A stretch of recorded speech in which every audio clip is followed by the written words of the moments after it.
Morning. There's a fine line between working hard and being taxed and not working at all. Robotic Rachel is at it again. She's managed to turn a fictitious 22 billion black hole into a real 50 billion one. Let anyone tell you that there's no difference between a Labour government and a Conservative government. Is she actually even able to run the UK economy? What counts as a working person? Well, according to Sky News, if you earn over £45,000 a year, maybe not you. Well, here we go. The UK government are now going to try and force people to stay in the hellhole that they have created. If Rachel Reeves raises taxes, should she resign? If this budget is a shambles, should she resign as well? No.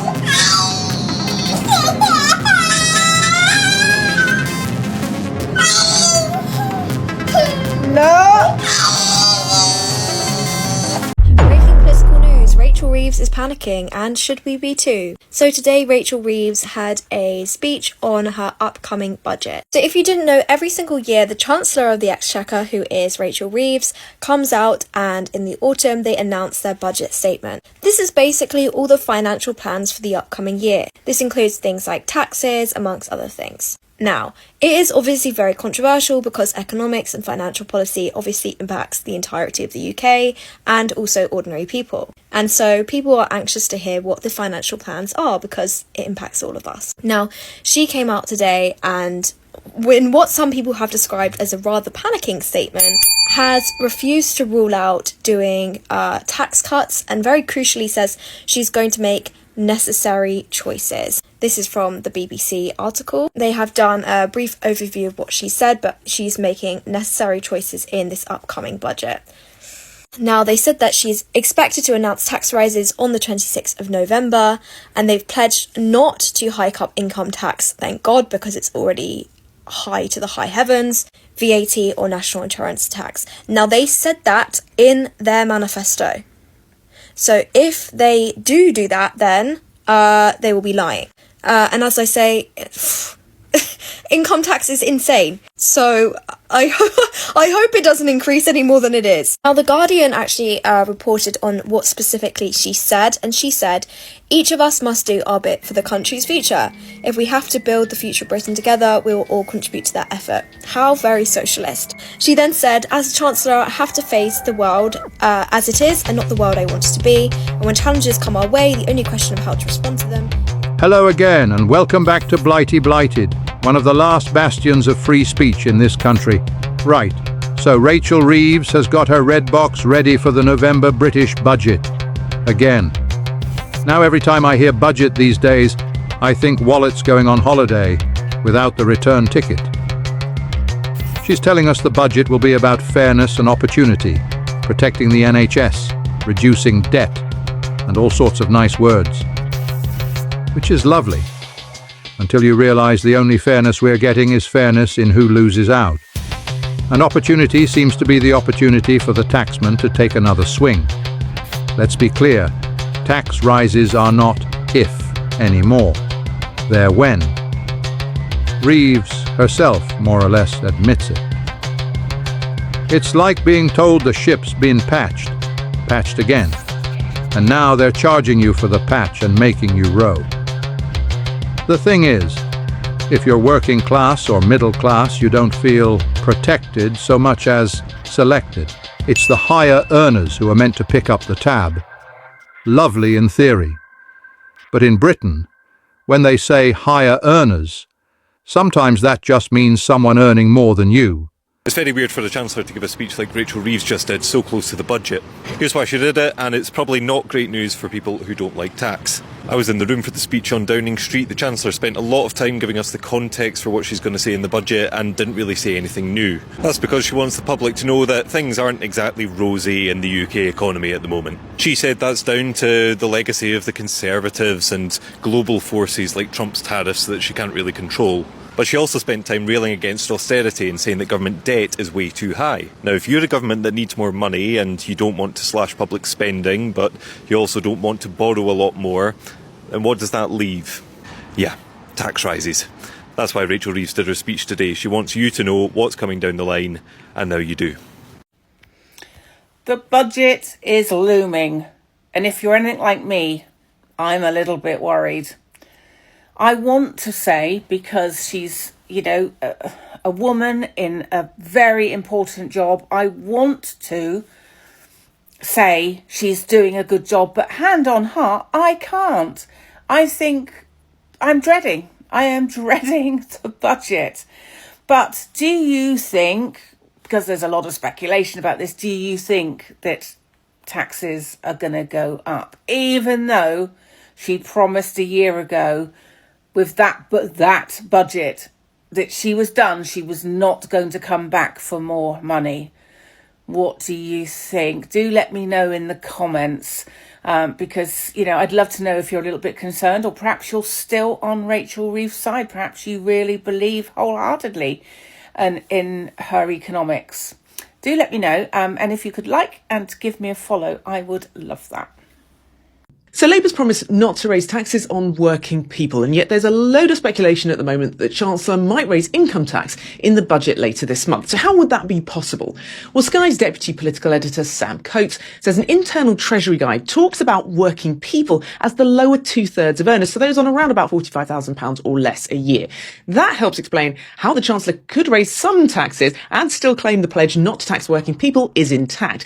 Now, bearing in mind the higher rate band starts at £50,270, so that definition would include some basic rate taxpayers. It would also include inexperienced teachers, senior paramedics, mid-level managers, even police sergeants, people who I'm pretty sure would say they are definitely working, thank you very much, but officially, maybe not. And remember, income tax bands are frozen until 2028, drawing more people into higher rate bands. A new YouGov poll shows most voters think hiking the basic rate of income tax would break Labour's pledge, but fewer think the same about raising the higher rate. So public opinion split, just like this Treasury definition. So this is how much Sky readers thought someone can earn and still fall under the working people definition. But what do you think? Should working people mean anyone who works, or anyone earning under £45,000 a year? I am just so upset listening to Rachel Reeves' media address this morning, priming the nation for tax rises in her upcoming November budget. She has effectively said, if we are to build the future of Britain together, we must all contribute. Well, we already are, Rachel. We already are paying the highest tax burden since records began, which is since the Second World War. There is no responsibility on the Labour Party for yet further tax increases, something she promised she wouldn't do, and was also in their manifesto that they wouldn't raise taxes on working people. That's another broken promise. Instead, it's all about blaming everybody else, her inability to cut welfare, her inability to make public services more efficient, the Chargos deal, the national insurance increases, the business rates increase. None of this is her fault, it's everybody else's fault, and now the hard-working public must pay. She is a disgrace, and we must get this Labour Party out. Hi Rachel, my name is Ben Aveling, and I am a farmer from Northamptonshire. This farm behind me has been in my family for generations. Changes you have made to farming inheritance tax could completely change this. What you have implemented is going to completely stop that. But what does that mean? Farmers like me working every day to put food on British people's plates, who work hard for their food, also affects the future of my family, my children and their children. This isn't about wealthy landowners. It's about working farms providing food for working people. We do it for little or no profit, work incredibly long hours, and we don't mind it. We just want to know that we're going to have our farm when we put in that graft. Rachel, you have the opportunity to save British farming. Undo this mess with one flick of a pen, because if you don't, you're going to price the next generation out of existence, and you're going to make it so we cannot produce food in this country, and we'll have zero food security for the nation, and that is not a future anybody wants. Thank you, Rachel, for listening. I appreciate it. And now everyone will have to contribute to fixing Britain's economy. Last year, she said it was those with the broadest shoulders, and she clobbered the very people who create jobs and prosperity. This year, it looks like broken manifesto promises and a tax raise on those mysteriously named working people. Well, Rachel, I'm already contributing enough, thank you very much. Council tax, road tax, income tax, national insurance, VAT, fuel duty, green levies, to name but a few. I'm happy to fund decent public services, but instead of raising my taxes, Rachel, why not cut out of control public spending? It's not that difficult. If you want to fix your foundations and fill your black hole, here's some ideas of what you can scrap. The Chagos Islands surrender, carbon capture, net zero, 4-star hotels for illegal immigrants, overseas climate aid, public sector pay rises, universal credit for non-British citizens, condoms for Pakistan, rebuilding Gaza. The list is endless. Rachel says she'll put the national interest first. Splendid idea then. Get Keir Starmer to call a general election. No nation has ever taxed its way into prosperity. And the problem with socialism is you really do run out of other people's money. If you like this video, please consider sharing it. Everyone knows she needs to raise a lot of money. And the problem is within that is that the Labour Party have in their manifesto, the last election, promises on three things. No increase in income tax rates, no increase in employees' national insurance, and no increase in VAT. So they've kind of boxed themselves in, really. They've got to look for other ways to raise money. Right. Rachel Reeves is eyeing up a 20% exit tax on people leaving the UK. First, you put things in place to control people. The Online Safety Act, Digital ID, the Children's Welfare and Schools Bill. Then you start putting barriers in place to stop people leaving. Sounds like we're heading to a very familiar place, doesn't it? Now, this tax will be levied on a variety of assets, including business assets belonging to people leaving the UK. Now, this will essentially stop people operating their businesses from abroad and avoiding paying personal tax. It's almost like this was their plan all along, isn't it? Make Britain so unbearable to live in that people start leaving, then catch them on the way out and get them to pay one last heaping amount of tax on everything that they have worked so hard for in this country. It is just becoming absolutely unbelievable at this point. They are trying to do everything possible to cling to the last bits of power and control that they have over this country. Absolutely disgusting. Let me know what you think of this in the comments. Don't ever let anyone tell you that there's no difference between a Labour government and a Conservative government. Who should pay more tax? Apparently, everyone with a job. That's what it sounds like when Rachel Reeves does her little theatre routine about broad shoulders and everyone playing their part. The truth is, anyone earning over £45,000 now counts, as far as Labour's concerned, as the idle rich. The people who actually fund the system are being told they should pay more, and they are right to say, no, I already pay enough. But the real fix is not complicated. 1, lower the tax rates. 2, raise the thresholds. And 3, cut the endless layers of benefits. Let people keep more of what they already earn instead of taking it, shuffling it around and handing some of it back as a favour. Then pay fair wages to people who do useful jobs. Cleaners, carers, gardeners.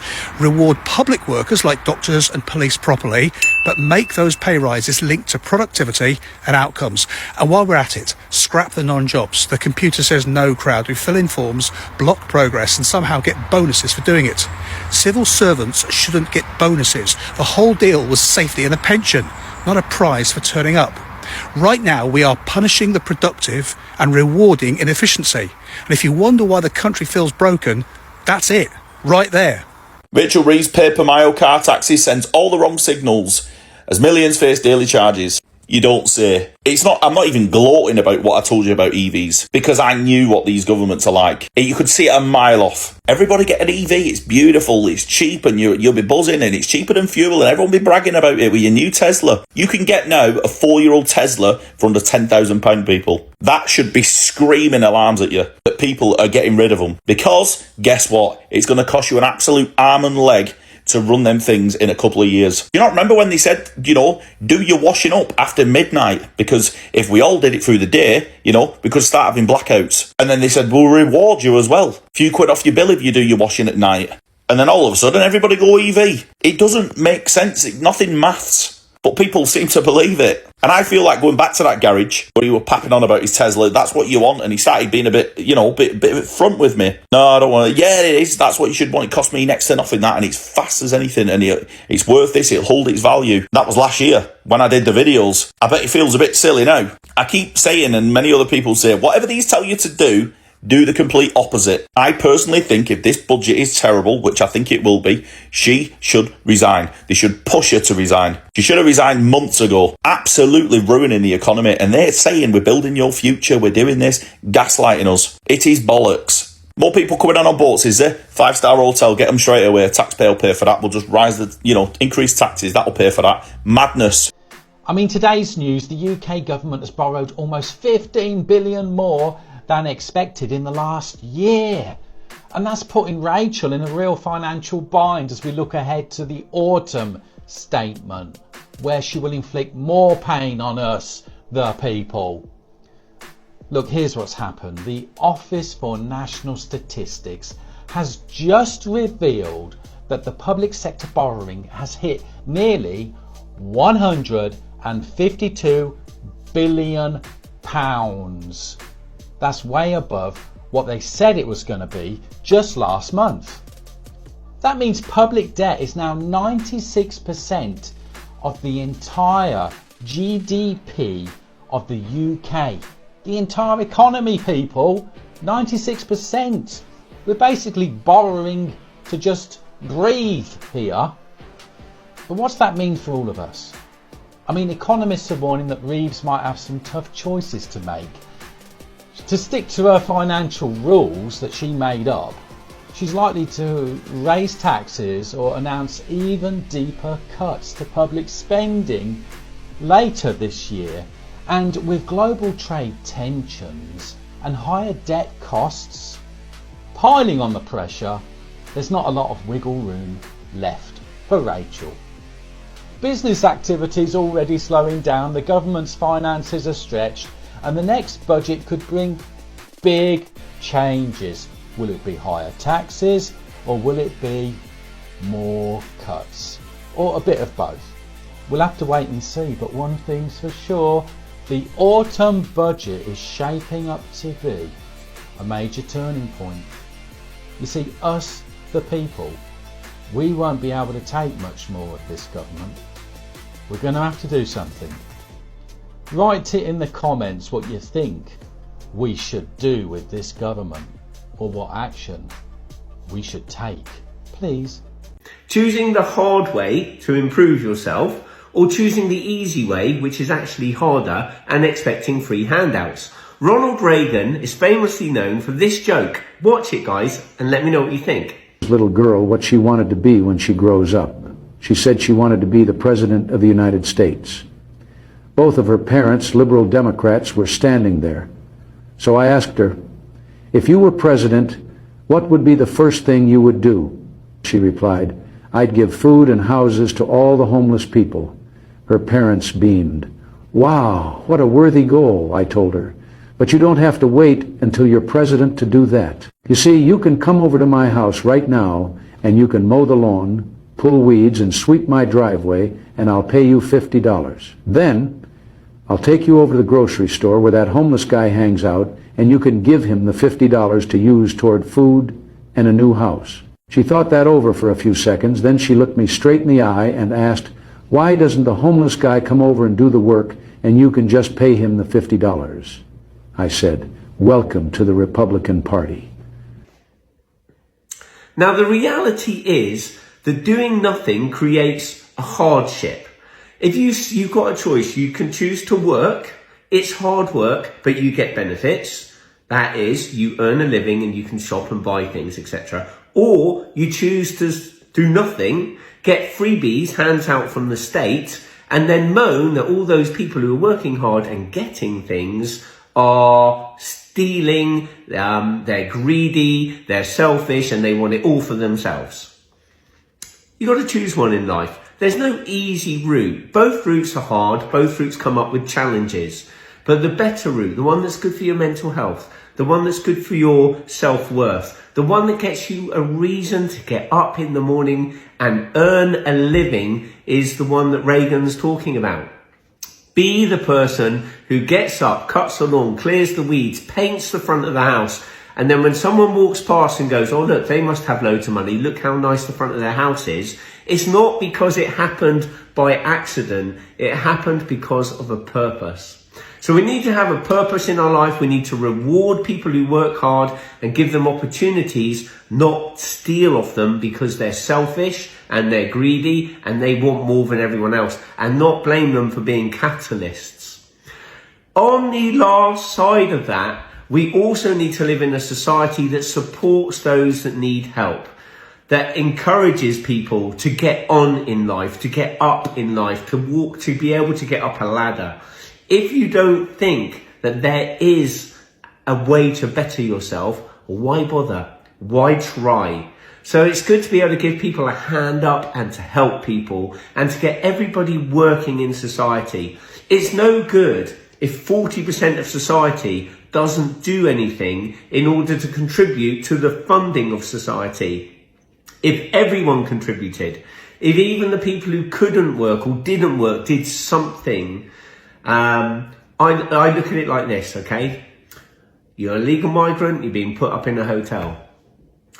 You should be out every single day, sweeping the streets, cleaning people's windows, fixing broken things in the public domain, mowing lawns, putting new infrastructure in for the things, sports, kids facilities, climbing frames. You should be doing that labour free, in my mind. If you're healthy and you're well and you're being paid by the state, then you need to work for the state. That's just my thoughts. If you're not, then you shouldn't be. You should be then supported and helped. And maybe you can get involved in voluntary work, online work. Maybe you can offer support services to other people, get involved in charities, but have a reason to get up, get out and get on with your life. Let me know what you guys think in the chat. Was Reagan right? Or was he biased? Was he wrong to say what he said? Take care, guys, and I'll see you soon. Guys, every day at the minute, Rachel Reeves, Labour government, another change, another tax coming in this November budget. But I thought instead of just talking about what this tax is potentially coming, because everybody's doing that, I just thought I'd take a step back and just see what it means for me if some, if not all of these different taxes come in. And a lot of you will be in similar positions to me, and some of these taxes will be relevant to some of you as well. But let's just take a back seat. A year ago, or just over a year ago, Labour brought in their first budget, and they basically shocked everyone by targeting pensioners with the fuel winter allowance removal and farmers. I thought that tax on farmers' land was the most short-sighted an unexpected tax. We all knew that the 20% VAT was coming in on school fees, a tax on education.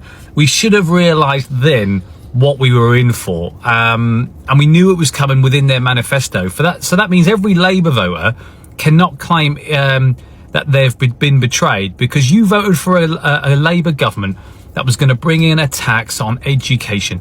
The short-sightedness of Labour voters to implement this tax just goes to show how fucking stupid they are. Because when you tax education, instead of incentivizing business owners, employees to put their children into private education, it just goes to show you lack the vision to run a economic driven country, a country for growth. What do I mean by that?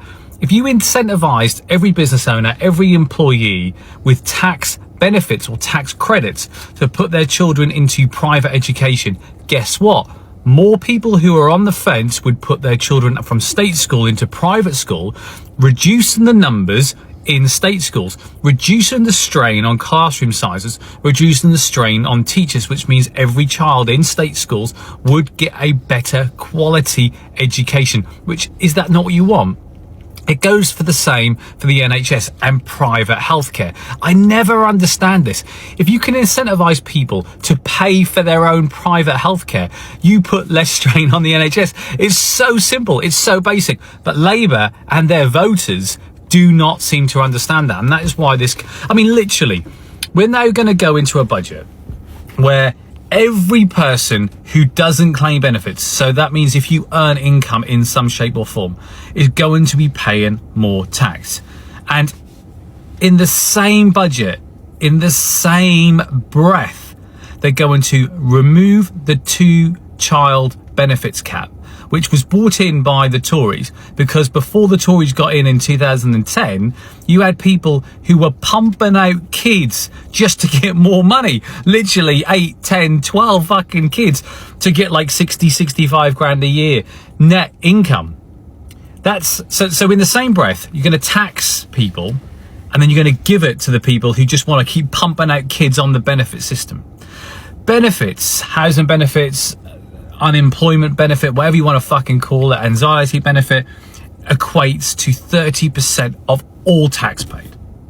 300 billion. For what? It's just crazy. So let's break it down. So I'm already paying 20% extra on school fees.